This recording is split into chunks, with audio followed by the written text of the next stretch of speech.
irfa'i ra'saki mukabbiratan wa furushi rijlaki al-yusra fa'uti 'alaiha mutma'innatan wangsibi rijlakil yumna mustaqbilatan bi asabiha al-qiblatan quli Allahumma firli warhamni wajburni warfa'ni wahdini wa'afini warzuqni.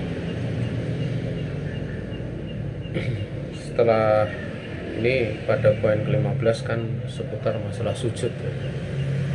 Jadi setelah itu disebutkan angkatlah kepala kamu dalam keadaan kamu bertakbir dan hamparkanlah kaki yang kiri serta duduklah di atasnya dengan tenang serta tegakkan dari kaki yang kanan, maksudnya telapak kaki yang kanan dalam keadaan menghadapkan dengan jari jemarinya ke arah kiblat, serta ucapkanlah Allahumma firli warhamni, ya Allah ampunilah hambamu, sayangilah hambamu, wajburni warfa'ni wahdini wa'afini warzuqni. Ini doanya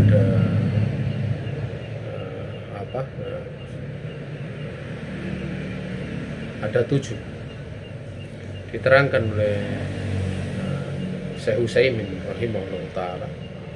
Minimalnya doa di sini adalah Rabbi firli, boleh Allahumma firli, boleh Rabbi firli, itu minimalnya. Kalau dia tambahkan 3 atau menjadi 4, menjadi 5, karena dalam beberapa riwayat diterangkan 5 ya. Tapi riwayat yang disebutkan di sini ada 7.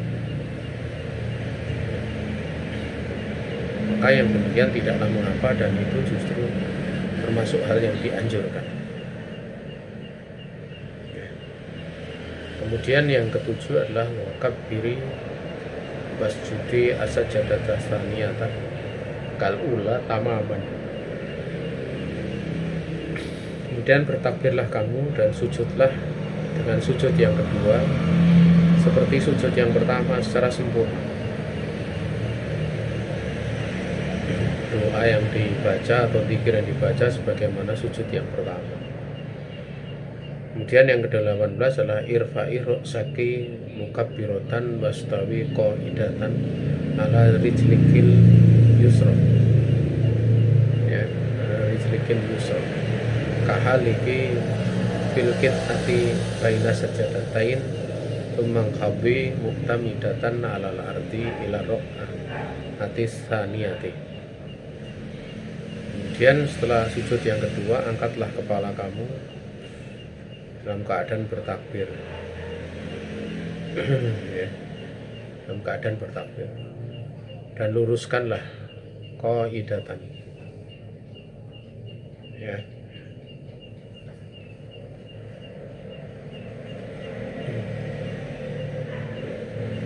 Maksudnya qaidatan di sini dalam keadaan duduk, ya. Dimaksud duduk istirahat ya. Di atas telapak kaki kamu yang kiri, seperti keadaan kamu pada saat duduk di antara 2 sujud ya. Kemudian bangkitlah dalam keadaan kamu menyandarkan pada tanah untuk naik ke rakaat yang kedua. Artinya tangannya disandarkan ke tanah.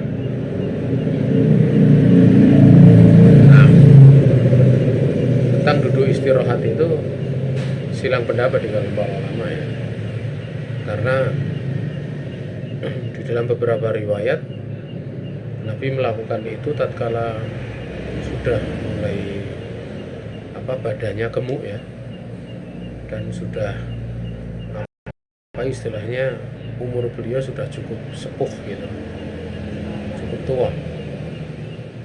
Sehingga sebagian ulama berpandangan ya secara asal tidak ada duduk istirahat, tapi langsung, karena dari bangkit dari rukuk,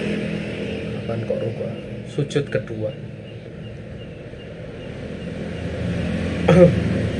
sujud kedua pada rakaat yang pertama dan rokaat ketiga selain sholat maghrib ya, rokaat ketiga itu adalah bangkit intikoli, perpindahan. Sehingga perpindahannya dia baca Allahu Akbar. Tentu akan menjadi iskal manakala ada duduk istirahat. Kalau ada duduk istirahat itu akan menjadi iskal bagaimana Allah Akbarnya dibaca. Apakah tatkala bangkit dari rukuk dari sujud bangkit dari sujud, atau pada saat setelah duduk istirahat. Ini kan menjadi persoalan. Tapi kalau memang langsung ya itu intikolnya, perpindahannya baca Allah Akbar, tidak ada masalah. Makanya karena asalnya adalah intikoli ya, dia tidak ada duduk istirahat. Sehingga adanya duduk istirahat itu bagi orang yang punya hajat, seperti sudah sepuh kemudian gemuk ya, yang mana kalau langsung dia merasa berat atau terberatkan. Ini penjelasan sebagian ulama demikian.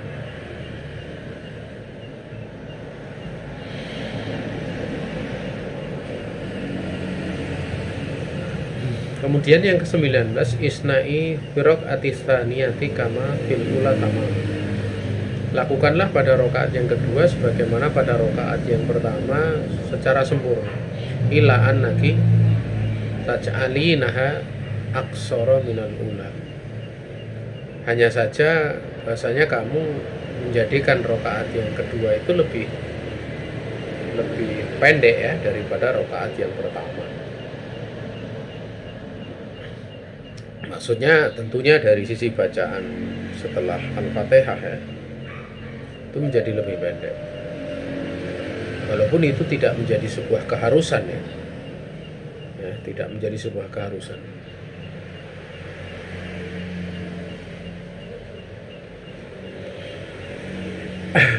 Nah, kemudian yang ke-30 ya. Ba'da faragiki minarok atisaniyati ijlisi litasyahudi muftarishatan atau muftarishata rijliki al-yusra nahiyata kodamal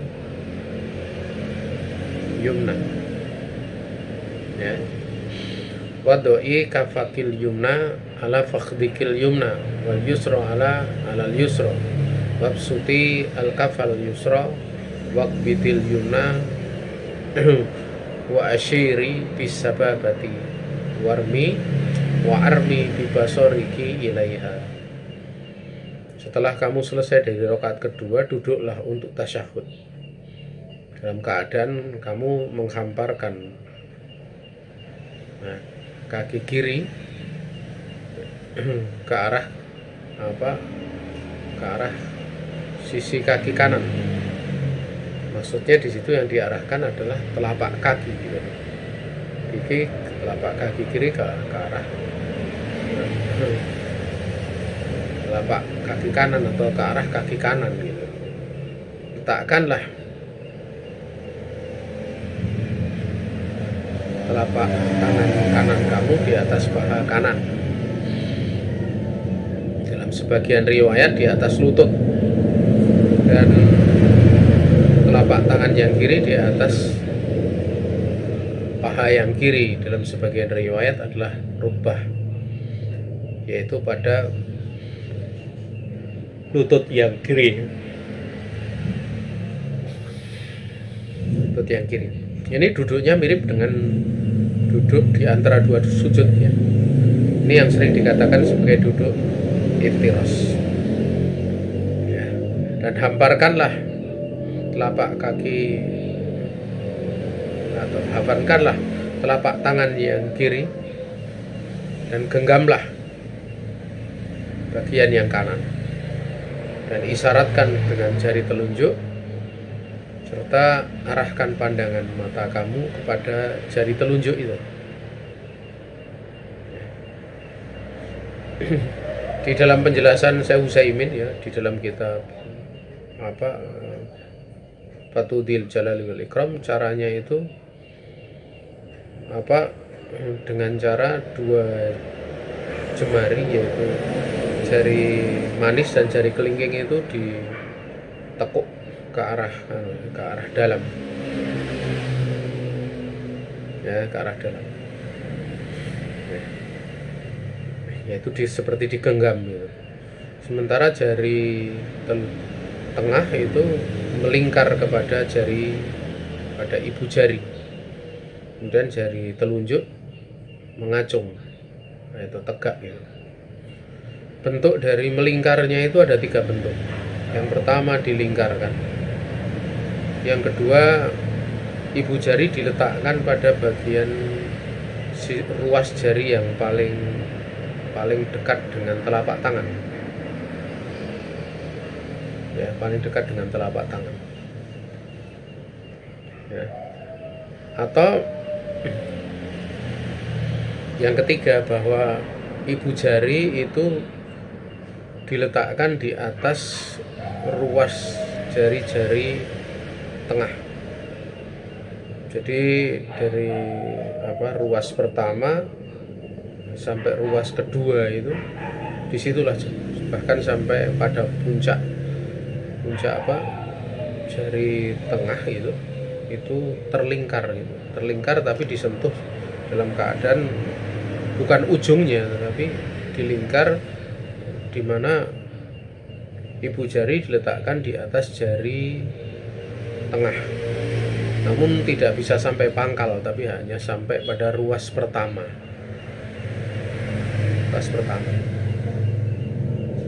Ya, adapun ruas kedua juga bisa, ya. Adapun pangkalnya yang berdampingan dengan telapak tangan tidak mungkin, karena pendek, ya, ibu jari itu pendek. Jadi ada 3 bentuk. Pertama dilingkarkan, artinya ujung ibu jari dan ujung jari tengah itu dipertemukan. Yang kedua, bentuk ibu jari diletakkan pada ruas pertama, ruas pertama setelah telapak tangan, ya. Dan yang ketiga adalah dengan cara diletakkan di atas 2 ruas atas dari jari tengah. Nah, itu yang dijelaskan oleh Syekh Utsaimin dalam kitab Fathul Jalali wal Ikram. Kemudian iqra'i at-tahiyyati fi tasyahhud. Bacalah tahiyat di dalam tasyahud. Washolli ala nabi, dan bersolawatlah kepada nabi. Tsummat'i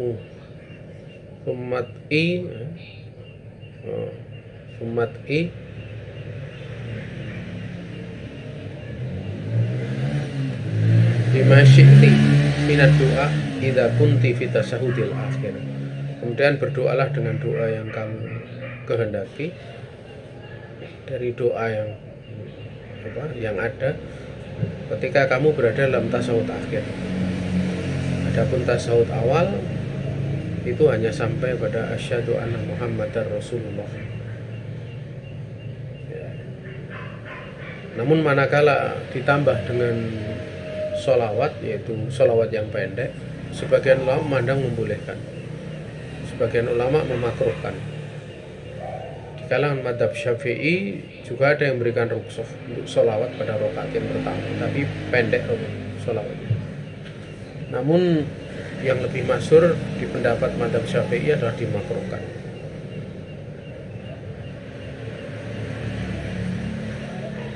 Kemudian yang ke-21, tsumma qumi ila baqi sholati fasna'i kama taqaddam. Kemudian berdirilah pada yang tersisa dari sholat, di rakaat yang tersisa, dan lakukan sebagaimana telah berlalu. Artinya dilakukan sama seperti itu. Kemudian sallimi an yaminiki, assalamualaikum warahmatullahi, wa an yasariki kadzalik. Ucapkan salam ke arah kanan kamu dengan mengucapkan assalamualaikum warahmatullahi. Kemudian ke kiri juga demikian. Dan tidak mengapa untuk mencukupkan assalam saja, dan tidak mengapa pula untuk lengkap assalamualaikum warahmatullahi wabarakatuh. Tapi kebanyakan Nabi alaihi salatu wasallam menutup dengan assalamualaikum warahmatullahi, assalamualaikum warahmatullahi ke kanan, demikian pula ke kiri.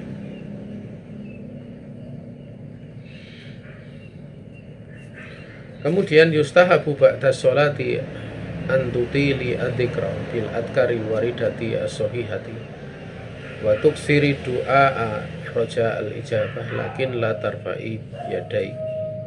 Dimustahabkan setelah sholat itu antutili engkau memanjangkan zikir dengan zikir-zikir yang warid bagi sahih, yang warid dari Nabi dan sahih derajatnya, dan berbanyaklah doa dengan berharap untuk diijabahi, ya.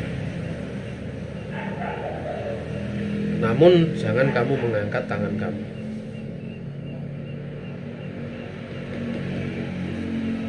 Jadi berdoa setelah sholat di sini, menurut pendapat di sini diperbolehkan. Sebagian ulama memandang doa itu sebelum salam, bukan setelah salam. Ya. Nah, dan doa yang benar-benar diajarkan oleh Nabi alaihi salatu wasallam adalah istaizu minal arba. Mintalah kamu perlindungan kepada Allah Subhanahu wa taala dari 4 perkara. Min adzabi jahannam, dari adab jahannam. Min adzabil qabr, dari adab kubur. Min fitnatil mahya wal mamat, yang ketiga. Kemudian min fitnatil masihid dajjal, atau min syarri fitnati masihid dajjal, karena sebagian riwayat memang ada yang tanpa syar, tanpa lafaz syar. Nah, minta perlindungan di situ adalah dari jahanam. Neraka dikatakan jahanam karena mujimah mutlimah, wujudnya itu mengerikan dan gelap, tidak ada cahaya, sehingga dinamakan dengan jahanam. Adab kubur itu menunjukkan adanya adab kubur. Ini bantahan bagi orang-orang HTI yang mereka tidak meyakini adanya adab kubur.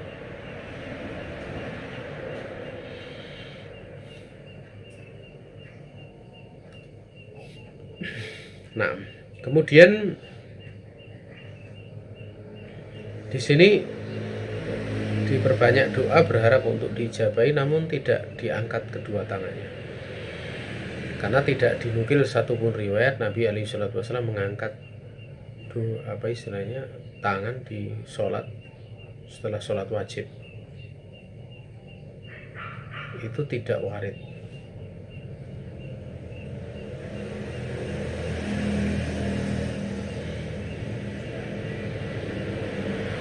Kemudian wabak fahadihi atau wabak bukan wabak fahadihi sifatu sholatiki, maka inilah sifat dari sholat, kasolati Nabi alaihi salatu wasallam, sebagaimana sholat Nabi alaihi salatu wasallam. Amma taksimu hadhil af'ali wa ghairiha ila arkanin wa wajibatin wa mandubatin wa mubahatin wa makruhatin fahuwa kama ya'ti. Adapun pembagian dari perbuatan-perbuatan ini dan yang selainnya menjadi rukun, kemudian kewajiban, menjadi mandubat, ya, yang sunat atau di apa istilahnya hukumnya sunat, mandub, kemudian mubah. Ulangi ya. Adapun pembahasan yang yang selainnya seperti rukun, kewajiban, mandubat itu sunat ya. Kemudian mubah, kemudian makruh. Maka yang seperti ini kama ya, bagaimana akan datang pembahasannya. Dimana pada pembahasan itu nanti akan ada arkanus sholah, kemudian wajibatus sholah, kemudian mandubatus sholah atau sunanus sholah. Masing-masing akan dirinci nanti. Ada pula yang sifatnya fi'liyah, ada pula yang qauliyah. Itu semua akan dibahas di dalam babnya masing-masing. Kemudian kita menginjak pada arkanus sholati. Li sholati faraidu wa arkanun. Ya.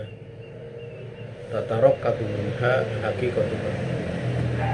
Hatta idza takhallafa wahidun min hadhil arkani la tatahaqqaqu as-sholatu wa la yu'taddu biha syar'an.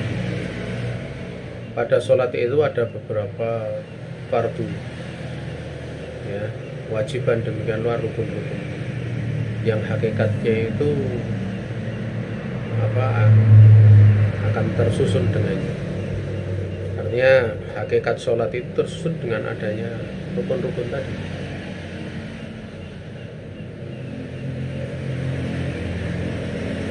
Sehingga apabila ada salah satu dari rukun ini yang terlewat, maka sholat tidak terwujud dan tidak dianggap sholat tersebut secara syar'i. Makanya waman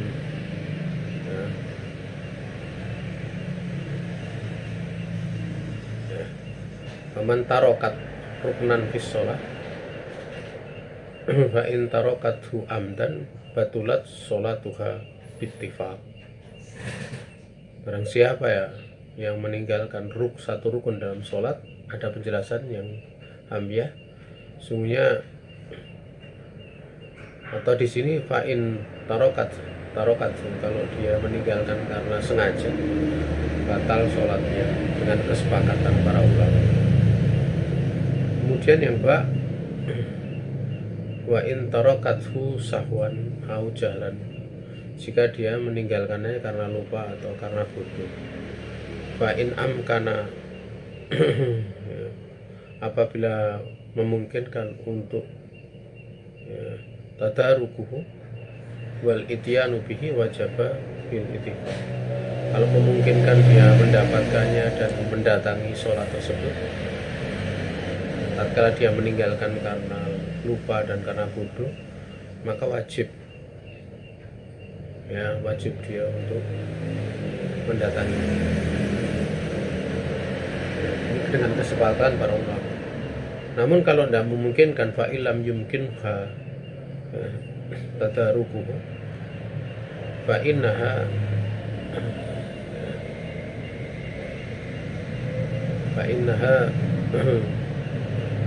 talbirok ata alati tarokti. Ini untuk kitab. Anak ulangi ini untuk kitab wanita ya. Saya ulangi lagi. Wa in taroktihi sahwan au jahlan. Anak ulangi. Atau yang pertama fa in taroktihi amdan batulat sholatuha bil ittifaq. Apabila kamu meninggalkan karena sengaja. Tapi di sini di bagian atas itu waman tarokat ruknan. Kalau dibaca waman tarokti itu nggak cocok.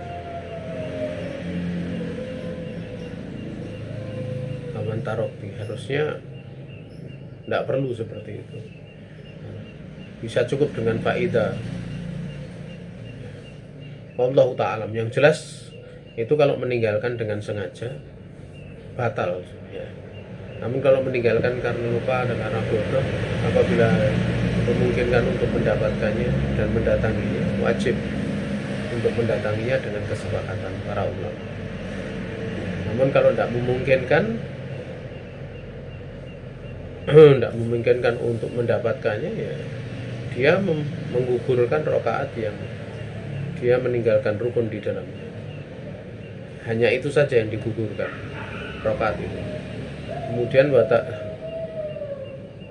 tibiha cuma tasjud Ini tasjuti sebenarnya karena paruh wanita ya.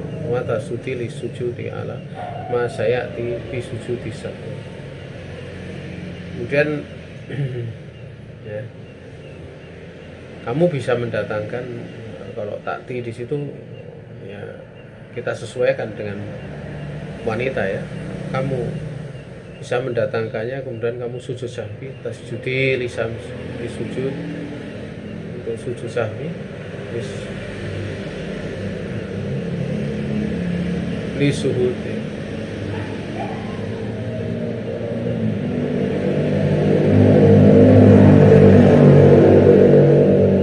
Ini kok li suhudi, ini li sahwi itu kan, ada kekeliruan kok. Kemudian sujud untuk sahwi ya, sujud sahwi ya, sesuai yang dengan apa yang akan datang di dalam bahasan sujud sahwi. Wallahu ta'ala, maka itu sudah mencukupi. Kemudian arkanus shalah yang pertama takbiratul ihram, yaitu membaca Allahu Akbar. Qala Nabi alaihi salatu wasallam iftahus sholati at-tuhur ya, wa tahrimuha at-takbir wa tahliluha at-taslim.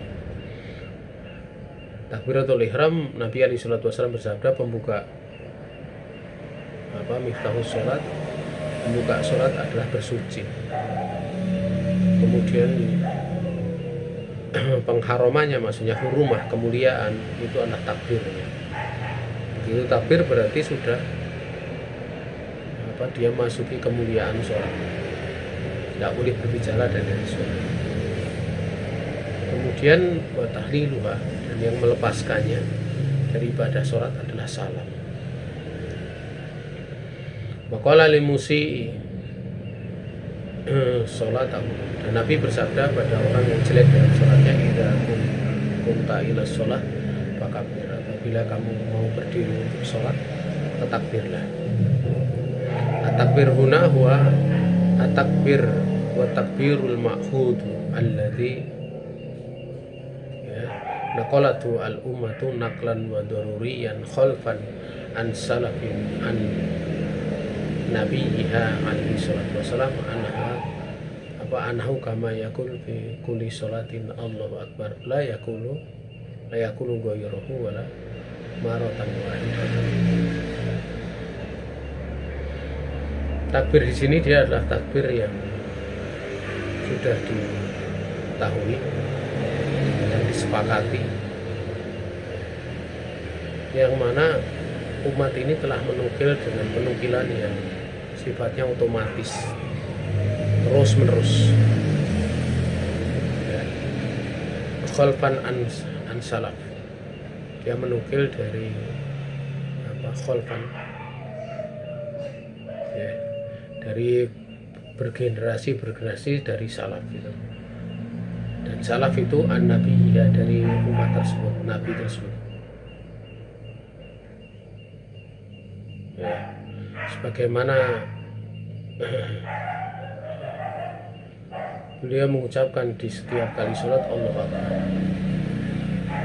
Tidak boleh mengucapkan selain itu, tidak boleh pula wala marotan wahidatan, walaupun hanya sekali saja. Nah,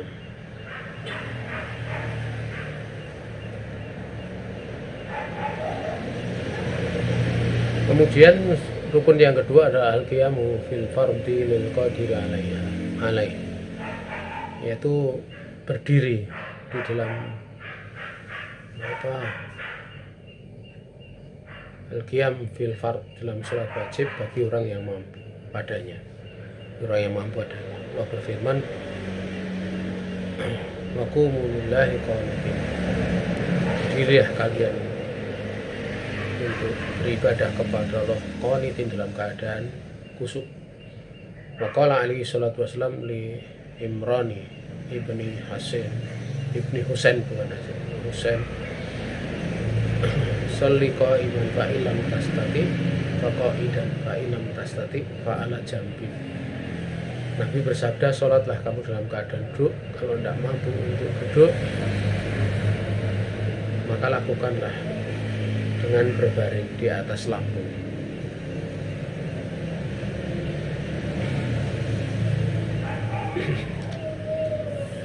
Ini yang bisa dibahas untuk malam ini ya.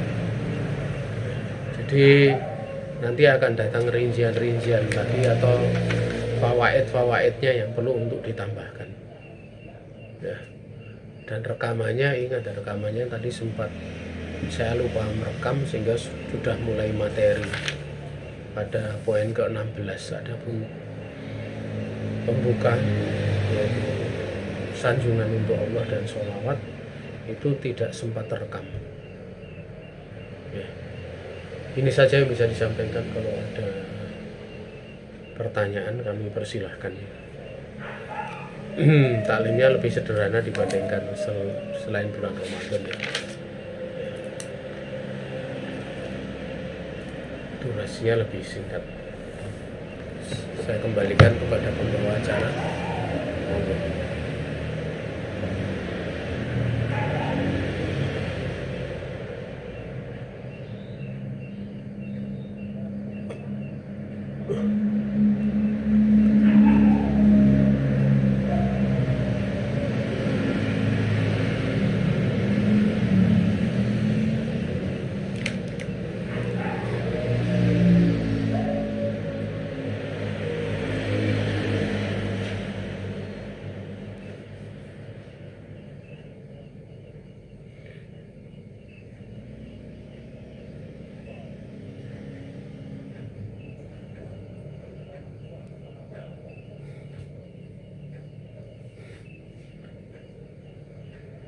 Sepertinya tidak ada. Insya Allah ini praktek yang sudah berjalan. Besok baru kita lebih merinci lagi.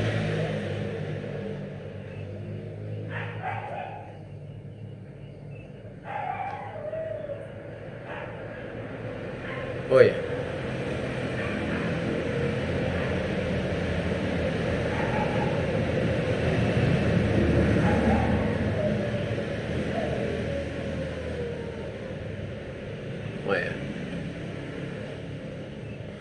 sebagian dari kita pada saat tahiyat akhir ada yang menggerakkan jari telunjuk. Bagaimana hukumnya menggerakkan jari telunjuk?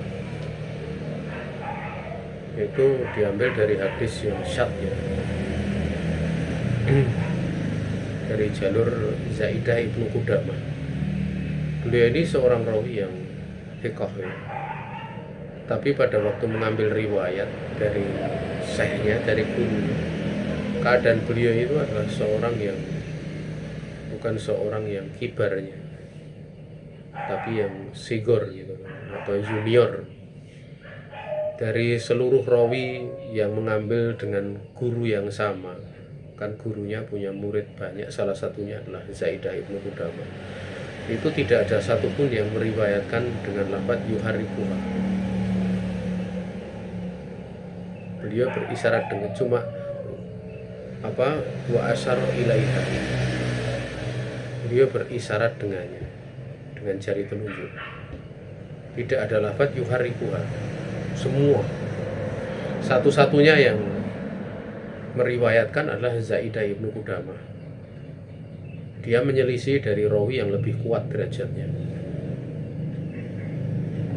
Ini namanya hadis syad, walaupun beliau seorang yang thiqah.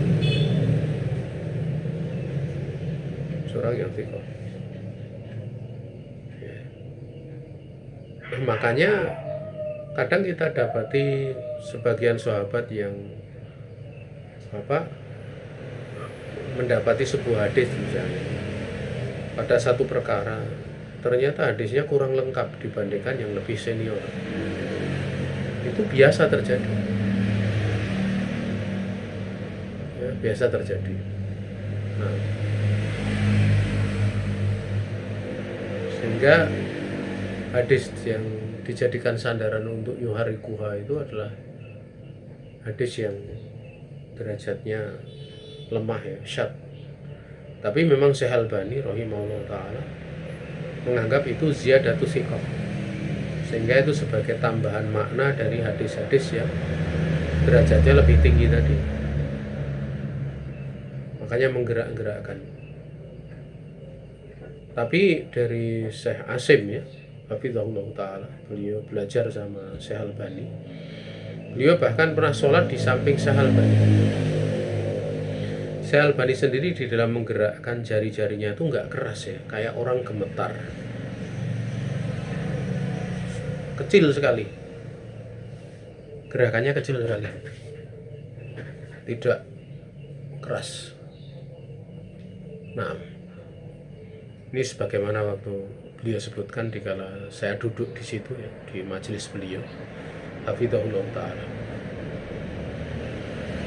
Kemudian pertanyaan lagi, saya ingin bertanya di luar tema, apa hukumnya menabung untuk haji dan umroh di bank syariah?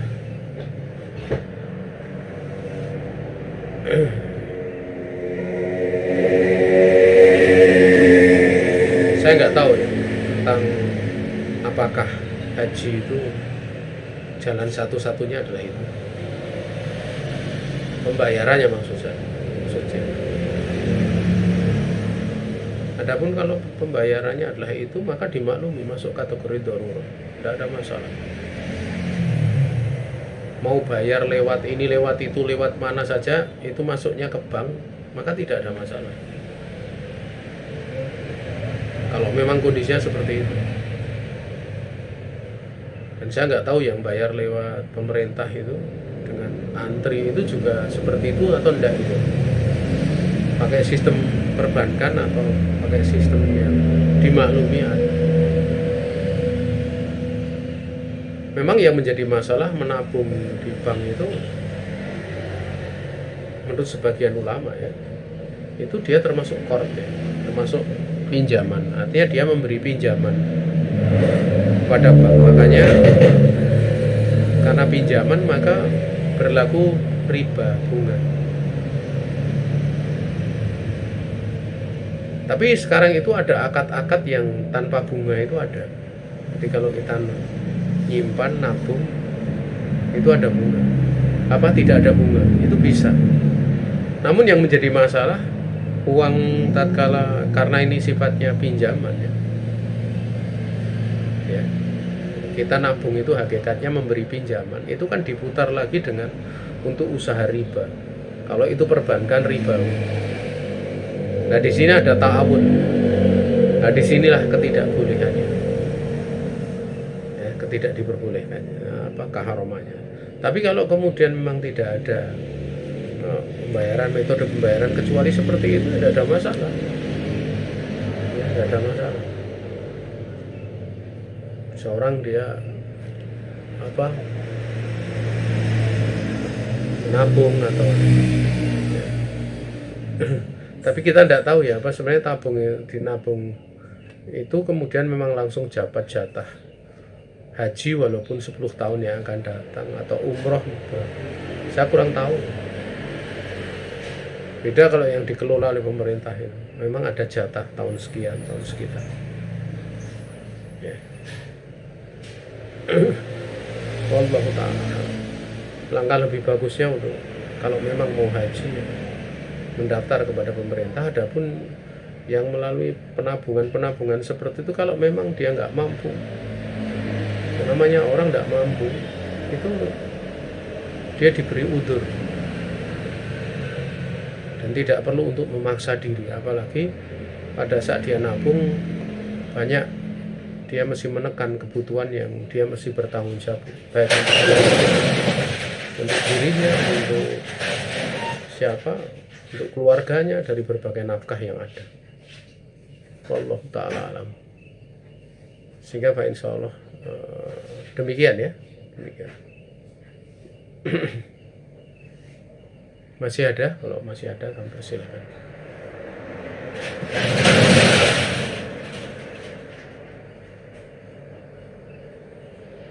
Kalau tidak ada, kami kembalikan kepada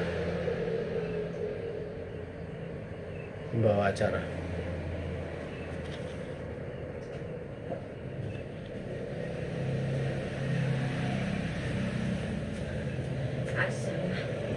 Mbak tadi apa?